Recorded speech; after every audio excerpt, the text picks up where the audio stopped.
setiap muslim itu berpeluang masuk surga. Betul.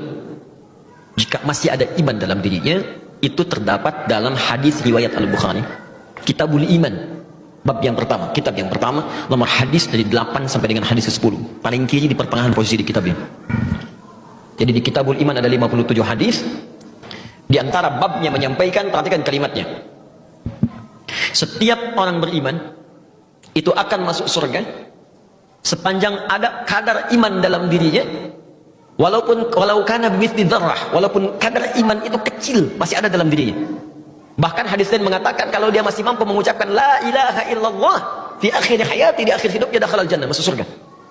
Nah, hadis terusannya saya katakan tadi sampai hadis nomor 10, hadis terusannya kalaupun dia bermaksiat selama hidupnya, maka kemudian maksiat dengan dosa itu akan ditimbang. Detailnya bisa dilihat di hadis Muslim nomor hadis 5611 riwayat sahabat Abu Hurairah radhiyallahu taala anhu. Jadi kurang lebih demikian. Muslim ini beriman, kemudian dia beramal saleh, contohnya salat, dia puasa dan seterusnya. Dia juga beramal salah.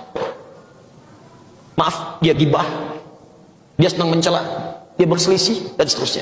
Maka pahala amal soleh ini akan ditutupkan kepada amal salahnya. Ada orang sholat, setelah sholat mencela orang lain, maka pahala sholatnya diberikan kepada yang dicela otomatis. Kalau sedang dicela nggak usah marah, itu transfer pahala otomatis. Anda sedang digandakan pahala, jadi nggak usah mengeluh. Ya, Anda diberikan pahala, kenapa Anda kemudian bersedih? Dan yang paling aneh, dikembalikan lagi pahalanya dengan balas mencela, gitu kan? Ya, dan nggak usah pasang status. Dicela orang pasang status, tuh aku sedang dapat pahala, dia dapat dosa, nggak usah balik tuh.